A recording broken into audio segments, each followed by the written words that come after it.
Guys ఒకసారి ఈ video చూడండి.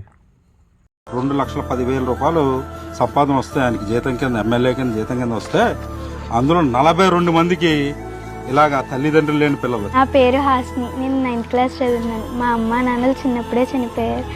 కానీ పవన్ కళ్యాణ్ సార్ మాకు 5,000 డబ్బులు ఇస్తున్నారు. Thank you sir. ఈయన చూసామండి, ఇలాంటి పిల్లల్ని సేరదీసి తన కష్టాజీతం ఈ పిల్లలకి ఎట్టాలని చూస్తున్నాడంటే ఆయన మహానుభావుడు అండి. నేను ఇంటర్ సెకండ్ ఇయర్ చదువుతున్నాను ఆదిత్య కాలేజ్లో. ఈ నెల పవన్ కళ్యాణ్ గారు సొంత జీతం నేను చేస్తున్నందుకు చాలా థ్యాంక్ యూ అండి. ఈ సంవత్సరంలో మీరు చేసిన త్యాగం ఎప్పటికీ మేము మర్చిపోలేనండి. నా హృదయపూర్వకమైన వందనాలు చెల్లిస్తున్నాను బాబు. మీరు ఇంకా ఇలాంటి వాళ్ళు ఎంతో మందిని ఆదుకోవాలని, ఇంకా పైకి ఎంతో అభివృద్ధిలోకి రావాలని నా మనస్ఫూర్తిగా వందనాలు చెల్లిస్తున్నానండి బాబు.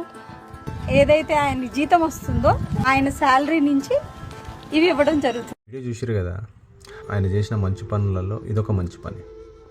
మంచి పనులు చేసుకుంటూనే పోతాడు. ఉంటే జోబులో నుంచి 10 రూపాయలు తీసి సొంత డబ్బులు ఖర్చు పెట్టే రకం. ఎవరైనా ఆపదలు ఉంటే ఆదుకునే రకం.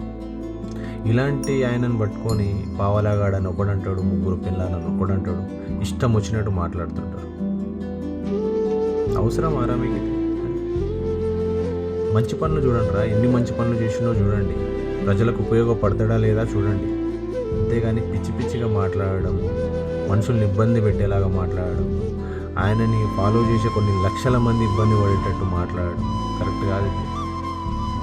చేస్తే మంచి పనులు చేయండి, లేదా మంచి పనులు చేసేవాడిని సపోర్ట్ చేయండి. అంతేగాని ఇబ్బంది పెట్టే ప్రయత్నం మాత్రం చేయండి. ఆయన ఒక క్రిమినల్ కాదు, క్రిమినల్ కేసులు లేవు, జైలు పోయి రాలేదు.